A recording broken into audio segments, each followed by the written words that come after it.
Channel.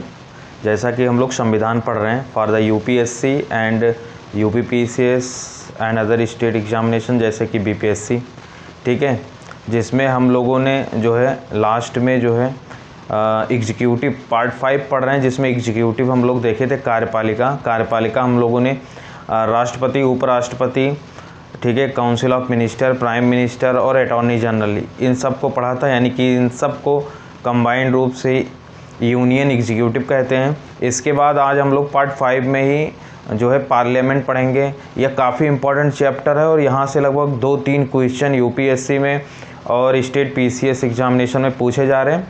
तो इसको जो है हम लोग काफ़ी डीप से पढ़ेंगे और इसमें काफ़ी कॉम्प्लेक्स है, लेकिन हम लोग जो है बहुत ही सरलता से पढ़ने की कोशिश करेंगे, ठीक है, समझने की कोशिश करेंगे। और ये लगभग 2 क्लास में जो है कंक्लूड होगा, क्योंकि जो है ये बड़ा चैप्टर है, ठीक है। यहाँ राज्यसभा और लोकसभा के डिफिनीसन से और ये इसकी हाउस से लेकर और लास्ट में जो है कमेटी तक इसमें जाना है, तो 2 क्लास लगेगी। तो इसमें आज हम लोग पहले क्लास को देखेंगे, ठीक है। तो चलो स्टार्ट करते हैं, ठीक है। अगर आपको मेरा ये जो है वर्क पसंद आए तो आप ज़रूर लाइक शेयर सब्सक्राइब करें, ठीक है। तो स्टार्ट करते हैं। तो पार्लियामेंट बेसिकली पार्ट 5 में है, ठीक है। भारतीय संविधान के आर्टिकल 79 टू 122 तक के अंतर्गत जो है पार्लियामेंट आता है, ठीक है, संसद भवन, ठीक। इसमें जो है अब शुरू करते हैं। आर्टिकल 79 कहता है कि संघ के लिए एक पार्लियामेंट होगी, ठीक है, जिसके पार्ट कौन कौन होंगे, लोकसभा, राज्यसभा तथा राष्ट्रपति, तीनों होंगे उसके पार्ट। लेकिन राष्ट्रपति जो है किसी के, ना तो राज्यसभा के ना तो लोकसभा के मेंबर नहीं होते हैं, लेकिन उसके हिस्सा होते हैं। क्यों? क्योंकि जब बिल जो है लोकसभा राज्यसभा से पास होगा, उसके बाद जो है जब बिल पर राष्ट्रपति का मोहर लगेगा या साइन होगा, तभी जो है वो बिल जो है एक्ट में बदला जाएगा, ठीक है, बदल जाएगा। इसलिए जो है राष्ट्रपति उसके पार्ट है पार्लियामेंट के, ठीक है। अब क्वेश्चन पहला यही पूछेगा कि कौन कौन पार्लियामेंट के पार्ट है, तो लोकसभा, राज्यसभा और राष्ट्रपति, ठीक। दूसरा क्वेश्चन पूछेगा कि जो है क्या राष्ट्रपति किस संसद के सदस्य हैं, तो संसद के सदस्य नहीं हैं, ठीक। तो ये ध्यान रखना। आगे बढ़ते हैं। तो राज्यसभा को बेसिकली सेकंड हाउस कहते हैं, इसे अपर हाउस भी कहते हैं, ठीक, इंटेलेक्चुअल हाउस कहते हैं क्योंकि इसमें प्रबुद्ध वर्ग रहता है, ठीक है। इसमें काउंसिल ऑफ स्टेट्स भी कहते हैं, लेकिन 1954 में जो है इसका नाम राज्यसभा कर दिया गया है काउंसिल ऑफ स्टेट से, ठीक है। लोकसभा को फर्स्ट हाउस या लोअर हाउस या लोकप्रिय हाउस कहते हैं क्योंकि इसमें पीपल का डायरेक्ट रिप्रेजेंटेटिव होता है, ठीक है। आगे देखते हैं। पार्लियामेंट में बेसिकली 3, जैसा मैंने बताया, लोकसभा, राज्यसभा और राष्ट्रपति होते हैं, ठीक। इसके जो है लोकसभा में जो है मैक्सिमम नंबर 550 हो सकते हैं, ठीक है। तो पूछ सकता है पेपर में कि मैक्सिमम संख्या जो है, अधिकतम संख्या लोकसभा की कितनी हो सकती है, तो 550 हो सकती है, जिसमें जो राज्य के हैं 530 और जो 20 हैं वो यूटीज़ के, ठीक। लेकिन इस समय जो रियल में है वो 543 हैं, ठीक, क्योंकि 2 नॉमिनेट होते थे वो हटा दिए गए हैं। पहले 545 होते थे और 2 नॉमिनेशन जो है 104 यानी कि 104 कॉन्स्टिट्यूशन अमेंडमेंट के द्वारा 2020 में जो है 2 एंग्लो इंडियन को जो राष्ट्रपति मनोनीत करते थे उनको हटा दिया गया है, ठीक। तो इसमें 543 हैं। तो ये पूछ सकता है कि रियल टाइम में वास्तविक संख्या कितनी है, तो 543 है। उसमें भी 524 स्टेट के और 19 यूटीज़ के यानी कि यूनियन टेरिटरी के हैं। यूनियन टेरिटरी में बेसिकली दिल्ली के 7 हैं और अदर स्टेट के 7 हैं, जबकि जम्मू कश्मीर के 5, ठीक। तो इस तरह ध्यान रखना। इसके साथ ही राज्यसभा में मैक्सिमम नंबर 250 हो सकता है, ठीक। और ये जो है 12 जो है ये स्टेट में यूटीज़ में हो सकते हैं और 238 जो है ये राज्य में होंगे, ठीक। जो 12 हैं वो मनोनीत होंगे, ठीक है। राष्ट्रपति जो है उनको आर्ट, लिटरेचर और जो है इन सब के आधार पे जो है 6 आधारों पर जो है 12 लोगों को जो है मनोनीत करेंगी। इसके साथ ही 238 जो है यूटी और स्टेट्स के जो है वो राज्यसभा मेंबर होंगे, उसमें से 230 जो है राज्य के होंगे और 8 जो है केवल यूटीज़ को है। तो ध्यान रखना यूटीज़ को कितना है 8, ये मैक्सिमम नंबर है और रियल में कितना है 245 है, जो इस समय है वो 245 है। मनोनीत कितना होते हैं 12, ठीक। उसके बाद 233 जो है रियल टाइम पे राज्यसभा मेंबर हैं जो निर्वाचित हुए हैं, 12 मनोनीत, ठीक। और 233 में जो है 225 जो है ये स्टेट के रिप्रेजेंटेटिव यानी कि स्टेट से आए हैं और 8 जो है यूटीज़ से आए हैं, ठीक है। 8 यूटीज़ से कहा तो दिल्ली से 3 राज्यसभा मेंबर चुने जाते हैं, पुडुचेरी से 1 और जम्मू कश्मीर से 4। तो ये ध्यान रखना है, ठीक।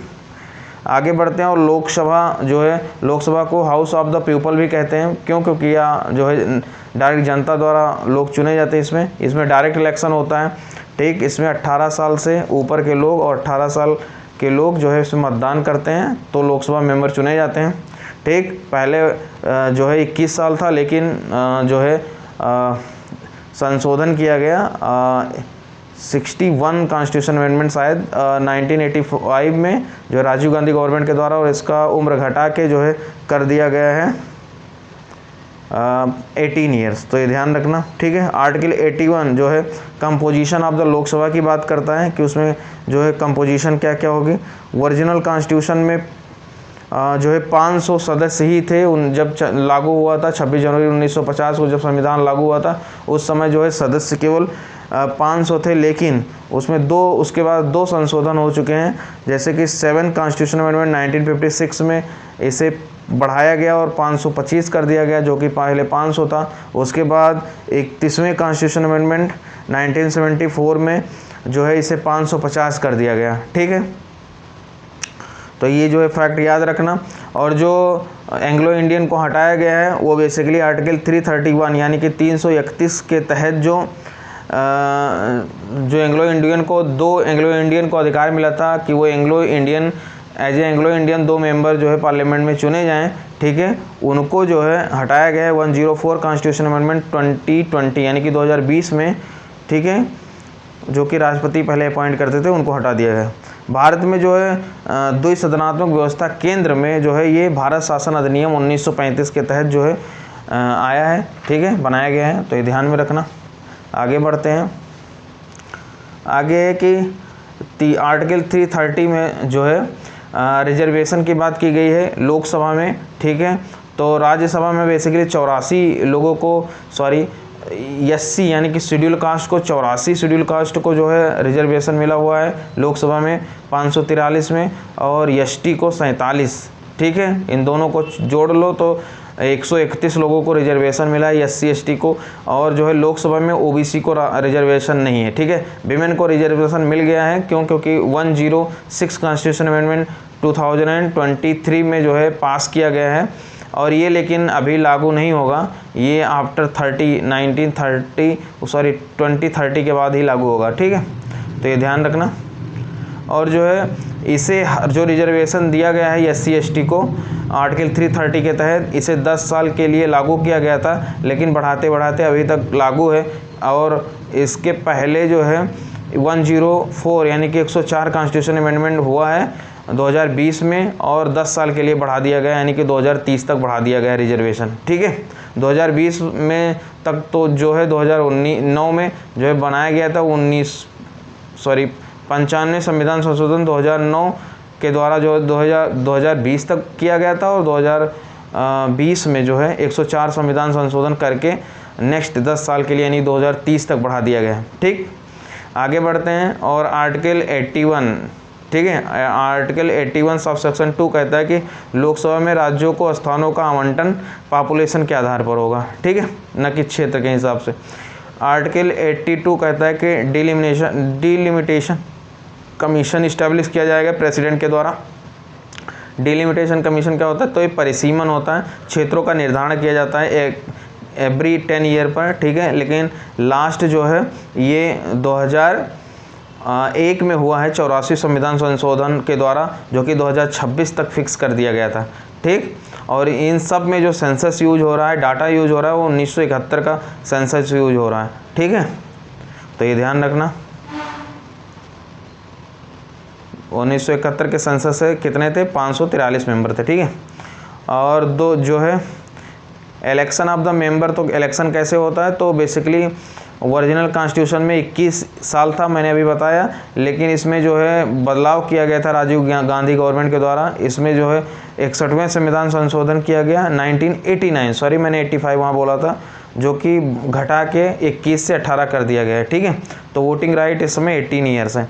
क्वालिफिकेशन ऑफ द मेंबर्स, तो ये qualification of members basically article 84 के तहत है, ठीक है। लोकसभा के लिए क्वालिफिकेशन बेसिकली सिटीजन होने चाहिए भारत के, ठीक है। और ये मिनिमम 25 ईयर होना चाहिए उनका उम्र, ठीक है। 25 ईयर है तो वो मिनिस्टर और प्राइम मिनिस्टर भी बन सकते हैं, तो ध्यान रखना। इसके साथ ही अन्य योग्यताएं जो संसद निर्धारित करे, जैसे कि RPA representative of the people act 1951 जो है, ये बहुत सारा रूल बनाया है एक्ट में, अपने बहुत सारा पॉइंट बना रखा है, एक्ट बना रखा है, तो उसके तहत भी योग्यताएं निर्धारित किया जाता है, ठीक है। डिसक्वालिफिकेशन कैसे होगा मेंबर का, तो बेसिकली आर्टिकल 101 और 102 जो है इनके डिसक्वालिफिकेशन की बात करता है। तो बेसिकली इसमें जो है अगर व्यक्ति जो सदस्य बना है वो जो है सेंट्रल गवर्नमेंट में, स्टेट गवर्नमेंट में किसी लाभ के पद पर है, तो वो जो है अयोग्य होगा, अयोग्य घोषित कर दिया जाएगा। दूसरा, अनसाउंड माइंड या मतलब विकृत चित्त है या दिवालिया है, पागल है, तो उसे जो है डिस्क्वालीफाई किया जाएगा। अगर वो भारत का सिटीजन नहीं है या सांसद बनने के बाद वो कहीं दूसरे जगह का नागरिकता ले लिया हो, तो उसे जो है अयोग्य कर दिया जाएगा। 52वें संविधान संशोधन के द्वारा जो है जो कि 1985 में हुआ था, दल बदल कानून भी इसे कहते हैं, ये भारत के शेड्यूल 10 में है, संविधान के शेड्यूल 10 में है, ठीक है। इसमें भी बहुत सारे जो है उपबंध किए गए हैं, जिससे कि जो है संसद सदस्य अयोग्य घोषित किए जा सकते हैं, ठीक है। तो बेसिकली इसमें क्या है, निर्दलीय सदस्य अगर कोई पार्टी ज्वाइन करे तो वो अयोग्य होगा। दूसरा, कोई अपनी पार्टी पॉलिटिकल पार्टी से इस्तीफा दे दिए, किसी से चुनाव लड़के, मान लो बीजेपी से चुनाव लड़के अगर उसका त्यागपत्र दे दे, तो वो जो है वो मेंबर नहीं रह जाएगा, ठीक है, पार्लियामेंट का, ठीक है, ध्यान रखना। और विप जारी, सदन में विप जारी करेगा, यानी कि किसी जो है बिल पे मतदान होने लगा और वो जो है अगेंस्ट वोटिंग करने लगेगा, तो विप जारी कर देगा। हर पॉलिटिकल पार्टी में विप होते हैं एक, जो ये मतलब देखभाल रखते हैं कि उसका जो मेंबर है वो अपनी पार्टी के ही अनुकूल वोटिंग करे। अगर वो अगेंस्ट करता है तो जो है उसके ऊपर कार्रवाई किया जाएगा, ठीक है, क्योंकि ये ओपन वोटिंग होता है, यहाँ पे बता के मतदान होगा। मान लो कि 300 बीजेपी के मेंबर हैं, तो बीजेपी के विप को पता होगा कि 300 वोटिंग होगा, अगर कोई अगेंस्ट में होगा तो उसे जो है उसकी मेंबर चली जाएगी, ठीक है। और जो है सीक्रेट वोटिंग जो है राष्ट्रपति और उपराष्ट्रपति के चुनाव में होती है, ठीक है, तो ये ध्यान में रखना। Open voting and secret voting, दो चीज़ पेपर पूछता है पेपर में। और एक है कोई मनोनीत सदस्य शपथ के 6 माह बाद, अगर वो शपथ लेता है मनोनीत मेंबर, 6 महीने के बाद अगर वो कोई पॉलिटिकल पार्टी ज्वाइन करता है तो वो अयोग्य हो जाएगा, लेकिन 6 महीने के अंदर अगर वो कोई पॉलिटिकल पार्टी ज्वाइन करता है तो वो अयोग्य नहीं होगा, ठीक है। और है आगे आरपीए जो पीपल ऑफ रिप्रेजेंटेटिव एक्ट 1951 है, वो भी कुछ अयोग्यताएं निर्धारित किया है, जैसे कि चुनाव अपराध किया है या चुनाव में भ्रष्टाचार किया है और दोष सिद्ध हो गया है, तो उसे जो है अयोग्य घोषित किया जाएगा। अपराध के लिए अगर वो 2 से अधिक साल के लिए सज़ा हुआ है, जैसे लालू प्रसाद यादव को चारा घोटाले में 2 साल से अधिक सज़ा हुआ था, तो वो जो है चुनाव नहीं लड़ पाए थे। आगे नियत अवधि में चुनाव व्यय का विवरण न देने पर, चुनाव में कितना खर्च किए उसका व्यय नहीं दे पाए समय पर, तो भी नहीं चुनाव अयोग्य हो जाएंगे। आगे ऐसे नियम में पद धारण ना करें, ऐसे निगम में पद ना धारण करें जिससे सरकार के 25% या अधिक की हिस्सेदारी हो, ठीक है। ऐसी भी कोई पार्टी में ज्वाइन ना करो जो सरकार की 25% हिस्सेदारी हो, क्योंकि वो लाभ का पद माना जाएगा, ठीक है।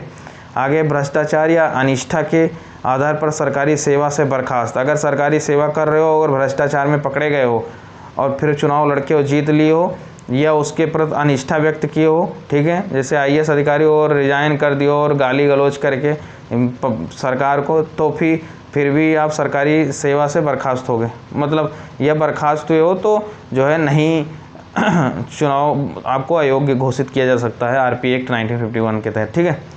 आगे जो है संसद के दोनों सदनों का सदस्य या एक सदन का सदस्य या लेजिस्लेटिव असेंबली का सदस्य नहीं होना चाहिए। ठीक है, अगर दोनों सदनों के सदस्य बन गए हो तो एक का आप इस्तीफा दो, ठीक है, या एक सदन का सदस्य रह सकते हो, अथवा एक सदन के सदस्य हो और वो आप किसी लेजिस्लेटिव असेंबली में चुन लिए गए हो तो जो है आप एक जगह से इस्तीफा दो, नहीं तो आप अयोग्य हो जाओगे। ठीक है, अब आगे बढ़ते और एक देखते हैं आर्टिकल 103। तो 103 जो 103 अनुच्छेद है वो 102 के तहत अयोग्य व्यक्ति पर जो प्रेसिडेंट है वो इलेक्शन कमीशन की राय लेगा और उसके अनुसार कार्य करेगा। ठीक है, जो अयोग्य हो गए व्यक्ति वो राष्ट्रपति उन पर अधिकार है और वो जो है इलेक्शन कमीशन ऑफ इंडिया से जो है उसके बारे में जो है राय लेंगे और वो राय बाध्यकारी होगा ऑन द प्रेसिडेंट। ये ध्यान रखना आर्टिकल 103 यानी कि 103 के तहत। आगे बढ़ते हैं, दल बदल के आधार पर अयोग्य का निर्धारण स्पीकर एवं चेयरमैन द्वारा किया जाता है। ठीक है, अगर दल बदल जो है जो 52वां संविधान संशोधन 1985 है 10th शेड्यूल उसके अनुसार जो है उसका निर्णय कौन करता है, तो स्पीकर करेंगे और कौन करेगा, और राज्यसभा के सभापति करेंगे। ठीक है, यानी कि उपराष्ट्रपति करेंगे। इनके कार्यकाल को देखते हैं लोकसभा के, तो आर्टिकल 83 सब सेक्शन 2 में लोकसभा के बेसिकली 5 साल तक वो सदस्य होंगे। ठीक है, उसके पूर्व राष्ट्रपति भंग कर सकता है तो वो उनका सदस्यता चला जाएगा और फिर चुनाव होगा। ठीक है, आर्टिकल 352 में इनकी जो है वर्ष में वृद्धि हो सकती है। ठीक है, अगर आपातकाल लगाया गया है और आपातकाल के दौरान एक एक साल करके बढ़ाई जा सकती है कार्यकाल। ठीक है, जैसे कि 5th लोकसभा में जो है 1976 से लेकर 78 तक 2 साल एक साल करके बढ़ाया गया था इमरजेंसी के टाइम पे, तो इनका जो है आपातकाल के दौरान जो है इनका कार्यकाल बढ़ाया जा सकता है। और 42वें संविधान संशोधन 1976 में 6 वर्ष कर दिया गया था इंदिरा गांधी गवर्नमेंट के द्वारा, लेकिन फिर 44वें संविधान संशोधन 1978 के द्वारा इसे फिर 5 साल कर दिया गया। ठीक है, जो कि जनता पार्टी की सरकार बनी थी। और जो है फिर आर्टिकल 99 को देखते हैं, बेसिकली ये सदस्यों का शपथ की बात करता है और ये शेड्यूल 3 के अंतर्गत ये लोग शपथ लेते हैं। ठीक, सेकंड में क्या है, सेकंड में वेतन है, तो ये सब ध्यान रखना, शेड्यूल बहुत इंपॉर्टेंट है। वेतन भत्ते जो इनका संसद निर्धारित करेगा उसे अनुसार जो है वेतन भत्ते मिलेगा। अधिवेशन एवं गढ़पूर्ति, तो अधिवेशन बेसिकली राष्ट्रपति कम से कम जो वर्ष में 2 बार अधिवेशन बुलाए और 6 महीने से अधिक नहीं होना चाहिए। ठीक है, और गढ़पूर्ति यानी कि कोरम जो है 1/10 होना चाहिए। जैसे कि लोकसभा में 545 या 550 मेंबर हैं तो 1/10 यानी कि लगभग 55 सदस्य आने चाहिए, तब वो सेशन शुरू होगा, चालू होगा। स्पीकर एंड डिप्टी स्पीकर, ठीक है, स्पीकर एंड डिप्टी स्पीकर जो है इनका जो है आर्टिकल स्पीकर के लिए 93 to 97 आर्टिकल है। ठीक है, deputy speaker speaker and deputy speaker के लिए आर्टिकल 93 to 97 है। 93 में पहली बैठक में, ठीक है, जो पहली बैठक होगी न्यू पार्लियामेंट का, अपने सदस्यों से एक स्पीकर एवं एक डिप्टी स्पीकर चुनेगा। ठीक है, उस समय कौन अध्यक्षता करेगा, जब नया पहली बार जब संसद बैठक होगा चुनाव के बाद, तो उसकी अध्यक्षता प्रोटेम स्पीकर करेगा, क्योंकि ये लोग नॉर्मल मेंबर हो गए। अब प्रोटेम स्पीकर जब शपथ दिला देगा उसके बाद जो है इनके सदस्यों का चुनाव होगा। ठीक है, स्पीकर और डिप्टी स्पीकर का चुनाव होगा, क्योंकि अगर वो सदस्य नहीं है तो कैसे चुनाव होगा। ये कोई स्पीकर और डिप्टी स्पीकर का कोई शपथ नहीं होता, तो ये ध्यान रखना कि स्पीकर और डिप्टी स्पीकर का कोई चुनाव वो नहीं होता, शपथ नहीं होता, वो केवल एज ए मेंबर शपथ लेते हैं, वो भी प्रोटेम स्पीकर के समय। ठीक है, और ये एक बार बन जाते हैं तो जब तक नया जो स्पीकर नहीं बन जाता तब तक ये पहली बैठक तक जो है ये अपने जो है स्पीकर रहते हैं। ठीक है, तो ये ध्यान रखना है, चाहे वो विघटन हो जाए उसके बाद भी ये स्पीकर बने रहते हैं, तो ये ध्यान रखना है। और जो है त्यागपत्र बेसिकली स्पीकर डिप्टी स्पीकर को संबोधित करके त्यागपत्र देता है और डिप्टी स्पीकर स्पीकर को संबोधित करके त्यागपत्र देता है। सदस्यों के बहुमत से हटाया जा सकता है। ठीक है, इन्हें सदस्यों के बहुमत से 50% + 1 से हटाया जा सकता है। ठीक है, लेकिन इसके लिए 14 दिन पूर्व सूचना देना होगा। आगे बढ़ते हैं, और आर्टिकल 96 सब सेक्शन 1 में कहा गया है कि स्पीकर और डिप्टी स्पीकर को हटाने का संकल्प अगर विचाराधीन है हाउस में, तो जो है वो जो है चेयर नहीं कर सकते, अध्यक्षता नहीं कर सकते, ये कहता है आर्टिकल 96। तो ये ध्यान रखना, ये पूछ लेगा बना के कथन, ठीक है, यह स्टेटमेंट। आगे है आर्टिकल 100, कहता है कि निर्णायक मत होगा। स्पीकर और डिप्टी स्पीकर जो है निर्णायक मत करते हैं, जब दोनों मत बराबर बराबर हो जाएं तो जो है वो स्पीकर का निर्णायक मत होता है। फिर बढ़ते हैं आगे आर्टिकल 95। आर्टिकल 95 कहता है कि स्पीकर एंड डिप्टी स्पीकर रिक्त हों तो सचिवालय बजट समिति का अध्यक्ष होता है, ठीक है। ये ध्यान रखना कि अगर दोनों रिक्त हैं तो सचिवालय जो होता है उनका जो परमानेंट होते हैं उसमें IAS अधिकारी, ठीक है, वो बजट समिति का अध्यक्ष होता है, ध्यान रखना, सचिवालय बजट समिति का अध्यक्ष होता है। आगे आर्टिकल 94 कहता है कि लोकसभा का विघटन जब हो जाता है एवं उसके बाद नए लोकसभा के फर्स्ट सेशन के ठीक पहले तक अध्यक्ष अपने पद पर बना रहता है, जो कि मैंने बताया, ठीक है। वेतन जो है संसद निर्धारित करता है। आगे आर्टिकल 108 क्या कहता है, वो ज्वाइंट सेशन से संबंधित है, ठीक है। ज्वाइंट सेशन में जो है कौन वो करेगा, चेयर कौन करेगा, तो वो स्पीकर करेगा, ठीक है, ना होने पर डिप्टी स्पीकर करेगा। और ये आर्टिकल 108 के तहत ज्वाइंट सेशन है, संयुक्त अधिवेशन। आगे फर्स्ट स्पीकर कौन था, तो GV मालवांकर जी थे फर्स्ट स्पीकर। तो ये एक फैक्ट तो ये हो गया। दूसरा फैक्ट आया कि सबसे पहले किसे हटाने के लिए प्रस्ताव लाया गया था, तो GV मालवांकर ही थे, प्रस्ताव लाया गया था, लेकिन इन्हें हटाया नहीं जा सका क्योंकि वो पास नहीं हो पाया, ठीक है, ये भी ध्यान रखना, यहाँ से क्वेश्चन बनाएगा।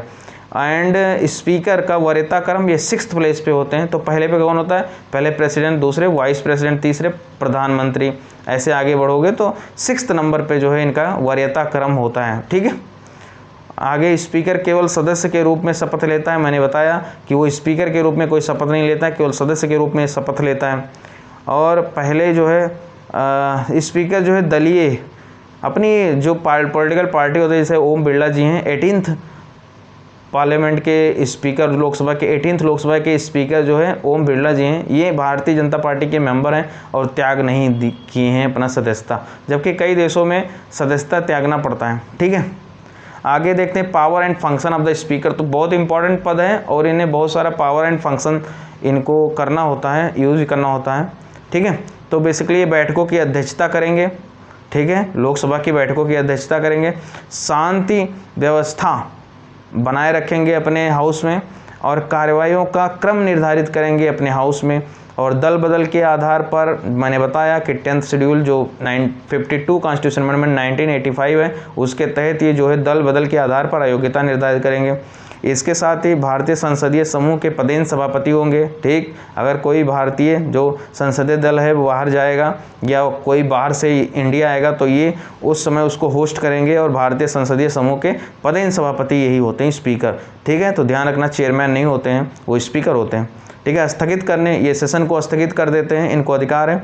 चेयर ज्वाइंट सेशन, ये ज्वाइंट सेशन को ये चेयर करेंगे आर्टिकल 108 के तहत, ठीक है। नहीं होने पर डिप्टी स्पीकर करेगा और उनके भी नहीं होने पर, डिप्टी स्पीकर के नहीं होने पे जो है कौन करेगा, तब सभापति नहीं करेगा राज्यसभा का, क्योंकि वो मेंबर नहीं होता है राज्यसभा का, ठीक है। उसके ना होने पर वाइस चेयरमैन करेगा, ठीक है, वाइस चेयरमैन करेगा, यानी कि उपसभापति करेगा। और उपसभापति के न होने पर जो उसमें जो व्यक्ति चुना जाएगा अध्यक्षता करने के लिए वो करेगा ज्वाइंट सेटिंग में, ठीक है। आर्टिकल 110 जो है वो डिफाइन करता है मनी बिल को, ठीक है। निर्णायक मत तो मैंने बता ही दिया, इनको निर्णायक मत देने का अधिकार होता है। ये जो है मनी बिल को डिफाइन करते हैं आर्टिकल 110 के द्वारा, 110 के द्वारा, कि कौन सा मनी बिल है, कौन सा नहीं है, ठीक है, कौन सा वित्त विधेयक है, तो ये सब डिसाइड करते हैं। सभी संसदीय सदस्यों के सभापति की नियुक्त करते हैं ये संसदीय जो संसदीय सदस्यों के जो सभापति होते हैं, अध्यक्ष होते हैं, तो उनका ये नियुक्त करते हैं। स्वयं योग कार्य मंत्रणा, नियम और सामान्य परियोजन, ये 3 समितियों के सदस्य अध्यक्ष खुद होते हैं, ठीक है। ये मीडिएटर होते हैं किसके बीच, हाउस के, लोकसभा के और जो है प्रेसिडेंट के बीच, ठीक है। आगे आगे है डिप्टी स्पीकर और स्पीकर के अधीन, सॉरी डिप्टी स्पीकर होता है वो स्पीकर के अधीन नहीं होता, वो डायरेक्ट रिस्पॉन्सिबल होता है टू द लोकसभा और वहीं से उसको हटाया जाएगा। ठीक है, यानी कि लोकसभा का अध्यक्ष जो है अपने डिप्टी स्पीकर को, उपाध्यक्ष को हटा नहीं सकता, वो अपना खुद लोकसभा के प्रति उत्तरदायी है, रिस्पॉन्सिबल है। ठीक है, आगे देखते हैं 18th लोकसभा के जो स्पीकर हैं कौन है, ओम बिरला जी हैं। ठीक है, some facts about the speaker and deputy speaker. तो स्पीकर एंड डिप्टी स्पीकर का पद जो है गवर्नमेंट ऑफ इंडिया एक्ट 1919 के तहत जो है बनाया गया और ये 1921 में स्थापित किया गया। ठीक है, फर्स्ट टाइम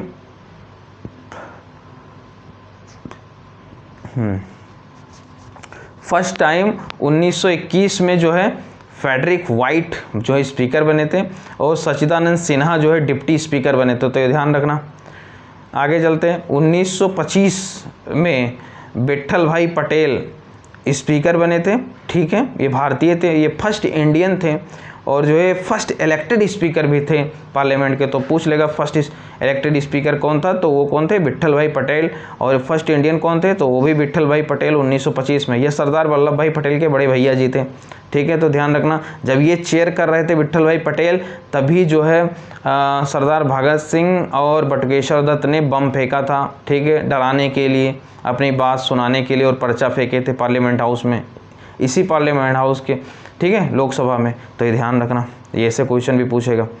ठीक, और मीरा कुमार जो है फर्स्ट वीमेन स्पीकर थी। 16th लोकसभा में जो है सेकंड वीमेन स्पीकर बनी थी, उनका नाम था सुमित्रा महाजन जी, इंदौर से थी।